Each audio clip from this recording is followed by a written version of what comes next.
విముక్తి చేసి తండ్రి. భవదీయ నీ కృపా కటాక్షముకు ఇదే 10,000 వందనములు. చల్లగా వర్ధిల్లు. దేవా, రాయినై పడి ఉన్న నా శరీరము కాకుడిచే నీ పాదము ఎంత కద్దెనో కదా, ఇటు రెండు ముఖ్యదను. యతీశ్వర, ఈ శిల నా పాదము తాకినంతలో చక్కని స్త్రీ అయి ఉండడా ఏమి కారణము?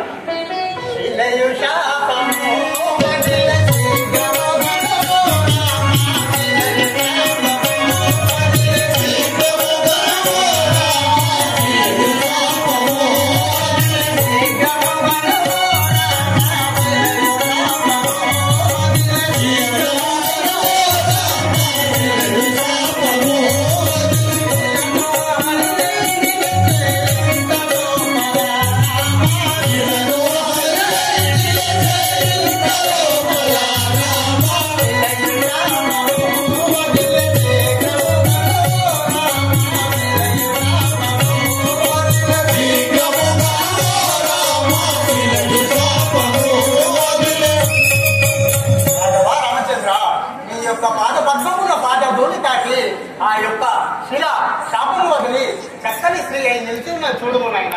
యతీశ్వర,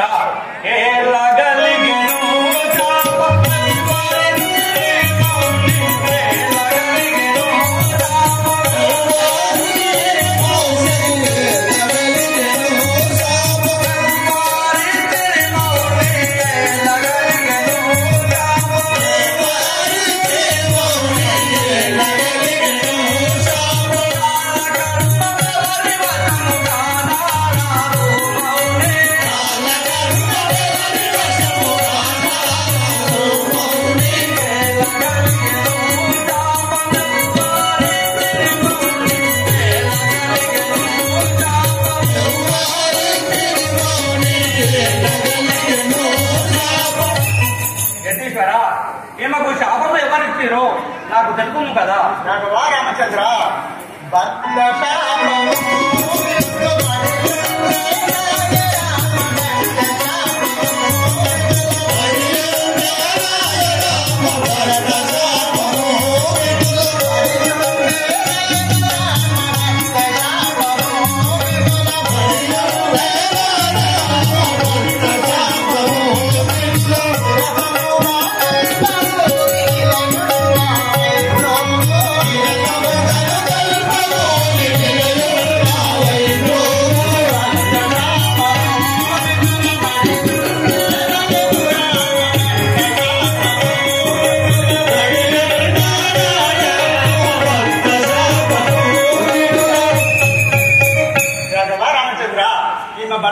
గౌతముని శాపం వలన నిటాశ్రయ పండును ఈమెను ఆశీర్వదించి ఈమె భర్త గౌతముడు హిమాలయ పర్వతముడు యాగము చేస్తున్నాడు, వారి వద్దకు పంపు.